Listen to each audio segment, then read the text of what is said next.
Hello નમસ્કાર વિદ્યાર્થી મિત્રો, તો તમારું ધોરણ 10નું સ્ટાન્ડર્ડ ગણિતનું પેપર કેવું આવશે, જે આ પેપર તમને હું કહેવાનો છું તો તમારું જે પેપર બોર્ડનું આવવાનું છે એ આ ટાઈપનું આવી શકશે.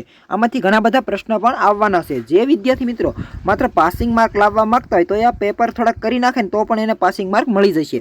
આખો સોપડો વાંચવાની જગ્યાએ સમય ખૂબ ઓછો છે તો જૂના પેપરો હોય છે, બોર્ડ દ્વારા મોડલ પેપર આવતા હોય છે, એ પ્રશ્ન કરી નાખે ને મિત્રો એમાંથી થોડોક, તો પણ એ આરામથી પાસ થઈ જશે.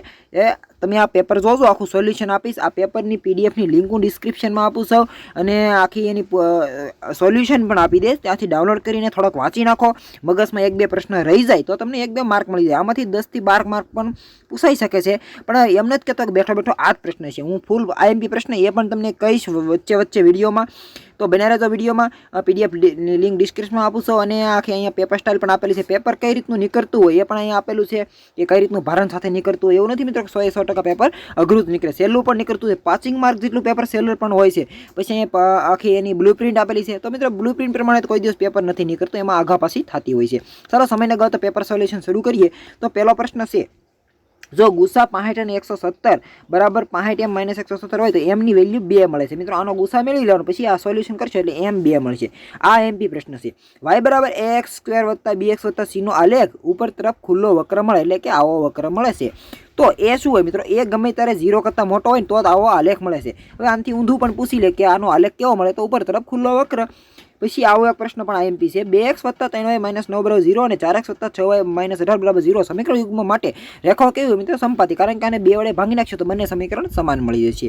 પછી એક વિવેચકનો પ્રશ્ન, જો સમીકરણ 2x² + 5x - k = 0 નો વિવેચક 81 હોય તો k ની વેલ્યુ 81 થાય. તો b² - 4ac માં મૂકીને વિવેચક મળવાનો, બંને સરખાવવાના એટલે k ની વેલ્યુ 7 મળી જશે. પછી એક સમાંતર શ્રેણીનું n મું પદ 2n + પ્લસ છે તો તેના પ્રથમ n પદનો સરવાળો n + 2 થશે. આ પ્રશ્ન પણ આવી શકે છે, યાદ રાખી લેવો ખાલી. સમલંબ ચતુષ્કોણ ABCD માં AB ને સમાંતર CD છે તથા AC અને BD બિંદુ M માં છેદે છે. જો MA = 6, MB = 9 અને MC = 8 હોય તો MD શું થાય, તો મિત્રો 12 થાય છે. હવે આવે છે ખાલી જગ્યાઓ 4 માર્કની, તો એ ચેક કરી લઈએ. A 04, B 00, C 30 શિરોબિંદુ ધરાવતા ત્રિકોણ ABC ની પરિમિતિ ખાલી જગ્યા હોઈ શકે તો 12 હોઈ શકે. પછી 1 √sin² + cos², આની વેલ્યુ 1 થાય તો 1 - 1 0, તો 0 ની વેલ્યુ 0, 0 નું વર્ગમૂળ 0 થાય. તો 5 સેમી ત્રિજ્યાવાળા વર્તુળને કોઈ બિંદુ P આગળ દોરેલ એક સ્પર્શક PQ કેન્દ્ર O માંથી પસાર થતી રેખાઓ Q બિંદુ છેદે તો OQ 12 સેમી હોય તો PQ ની લંબાઈ પણ √119 સેમી થાય છે. ઘડિયાળના કાંટામાં દ્વારા 1 મિનિટમાં ખાલી જગ્યા અંશનો ખૂણો હશે તો 0.5 ડિગ્રી. બે ગોલકની સપાટીના ક્ષેત્રફળનો ગુણોત્તર 1/2 હોય તો તેમના ઘનફળનો ગુણોત્તર 1/2 થાય છે. બહુલક માઇનસ મધ્યસ્થ બરાબર x, એટલે કે મધ્યક, મધ્યસ્થ માઇનસ મધ્યક, બંનેનું સોલ્યુશન કરતા 3 છે. આવું સૂત્ર બંને છે એટલે કે 3 જવાબ આવશે.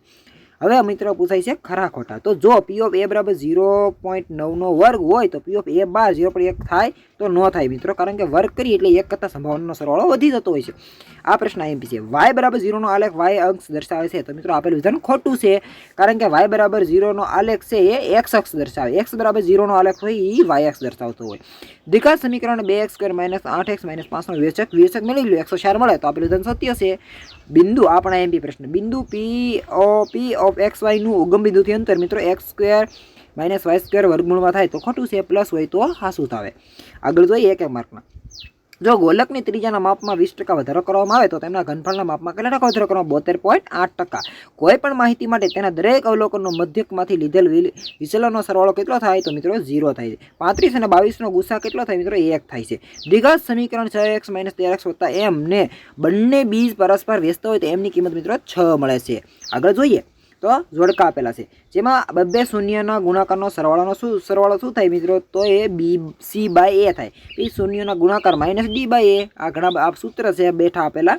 sin 0 ની વેલ્યુ મિત્રો 0 થાય, પણ અહીંયા થોડુંક ફેરવીને આપ્યું, કારણ કે 0/4 ગમે એવું હોય 0 એટલે 0 નું વર્ગમૂળ 0 થાય. પછી cosec 0 એ અવ્યાખ્યાયિત થતું હોય છે.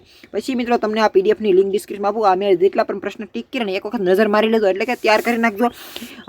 એ રીતના કદાચ આવી શકે છે એટલે તમને પાસિંગ માર્ક થવામાં થોડોક આગળ ધક્કો લાગી શકે છે અને પાસ થઈ જશો એવી મારા તરફથી શુભેચ્છા. એટલા પ્રશ્ન કરશો અને થોડાક બીજા પ્રશ્ન થોડાક જૂના પ્રશ્નપત્ર કરશો, હું વિડીયો મૂકીશ, ચેનલને સબસ્ક્રાઈબ કરીને રાખજો તો તમને આરામથી 28 જેવા માર્ક મળી શકે છે. જેને ફૂલ તૈયારી કરવી, ફૂલ માર્ક લાવવા એ મિત્રો આ પ્રશ્નપત્ર કરવાની જરૂર નથી, એને બધું જ કરવું પડશે. ચાલો મળશું માહિતગાર વિડીયો સાથે. વિડીયો ગમે લાઈક કરો, ચેનલને સબસ્ક્રાઈબ કરવાનું ન ભૂલતા.